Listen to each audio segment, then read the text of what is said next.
It's a good question, but and these are important factors. I mean, let's start with what's called conservative support from Israel.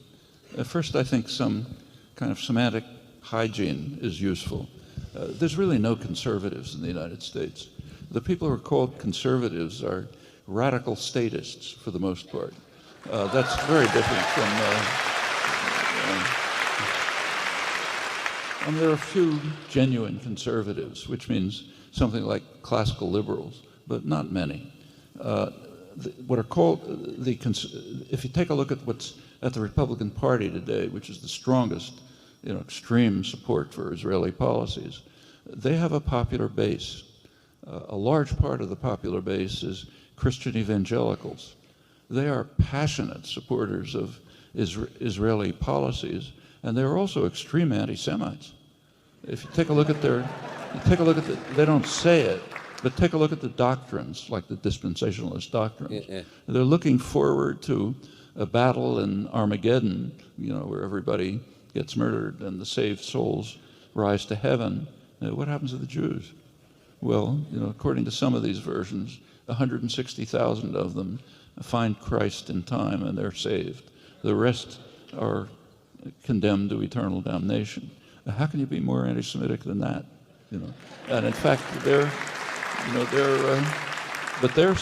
support for Israel is because partly, interpretation of the Bible, interpretation of the Book of Revelations, and so on and so forth, which leads them to strongly support Israeli crimes, to the extent that, Israel welcomes the support, but it also tries to control them. Like when they try to blow up the Temple Mount and so on, Israel doesn't think that's a good idea, so they block them. But why is the Republican Party, why does it have a popular base like that? That's part of its popular base. Another part of its popular base is people who are so terrified that they have to have a gun in their pocket when they go into Starbucks to get a cup of coffee. That's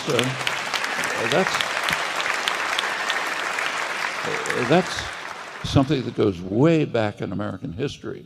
This has always been a very frightened country, and for pretty understandable reasons. From the very beginning, there were real threats from the people we were suppressing. The Indians could fight back. Black slaves might revolt. After the Haitian Revolution, there's a huge fear. So everybody has to have a gun. We have to protect ourselves.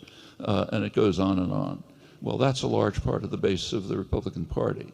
Another part is the nativist element. If you look at the demography of the United States, the white population will soon become a minority. The phrase that's used is, they are taking our country away from us. Yeah. They being all of those bad people. And that's a big part. It's an element in American society. These sectors have been mobilized by the Republicans roughly in the past 20 years for a very good reason.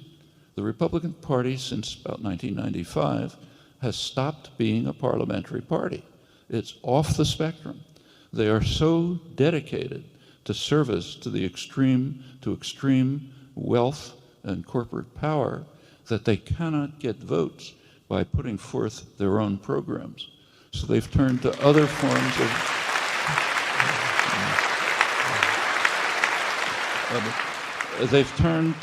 forms of popular mobilization, what are called, social issues. Should you read the Bible in class? Anti-abortion? Should you prevent blacks from voting? Whatever it may be. That part of the base is strongly pro-Israel. That's one phenomenon. But there's much more than that. AIPAC, the lobbying organizations, they're important. Sheldon Adelson and the big contributors, they're important.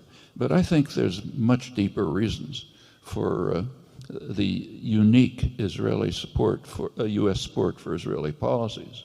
And you see it if you look over the history. When did this support develop? It wasn't true in the 1950s.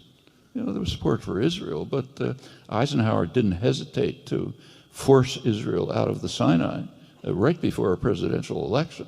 Most sensitive moment. Just told them get out or else. Threatened them. They naturally got out to have to do what the U.S. says. But the big change was in 1967. What happened in 1967?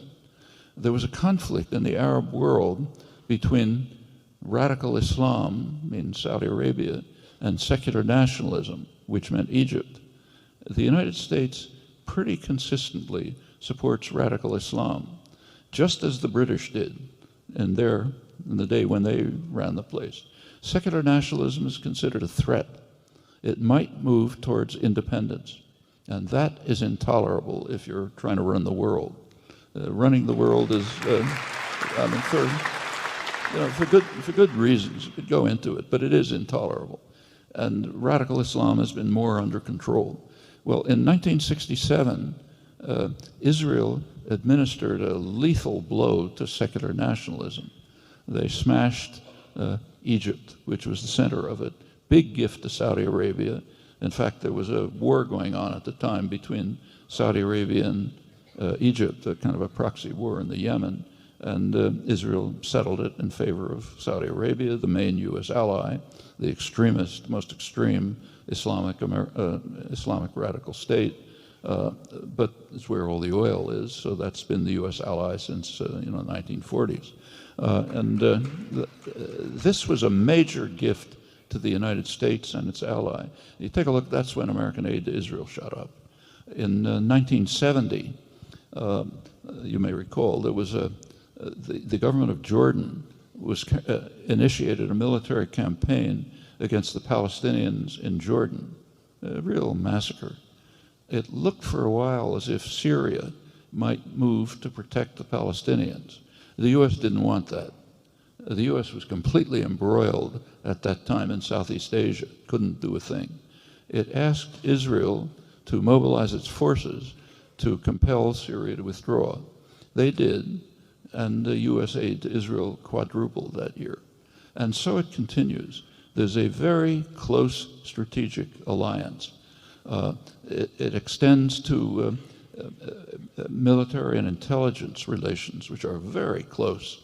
So take, say, drone technology. A lot of it's developed in Rafael Industries near Haifa.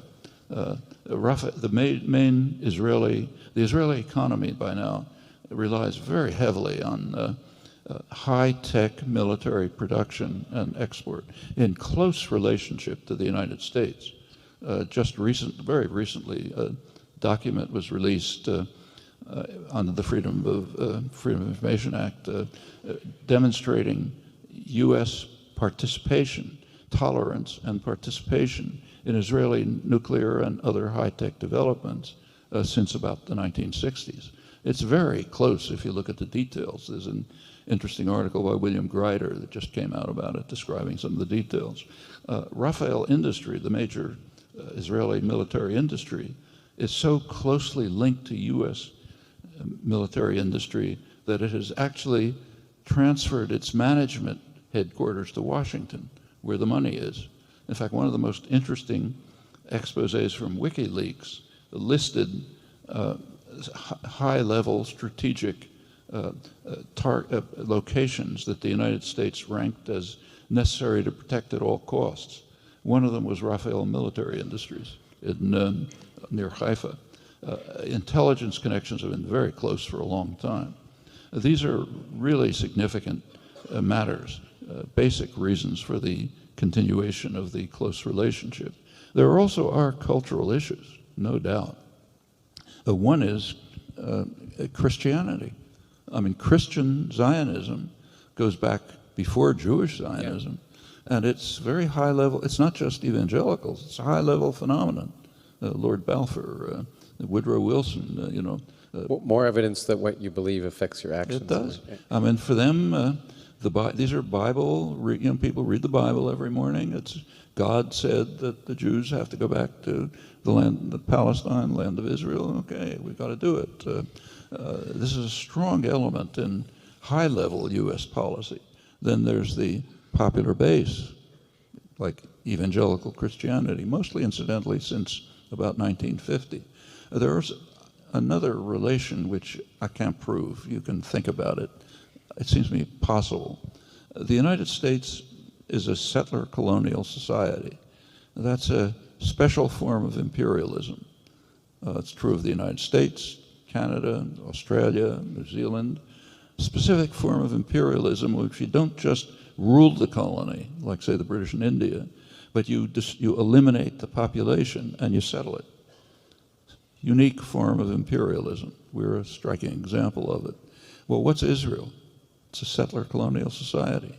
I suspect that resonates with Americans. They're doing what we did, so it's got to be something right about it.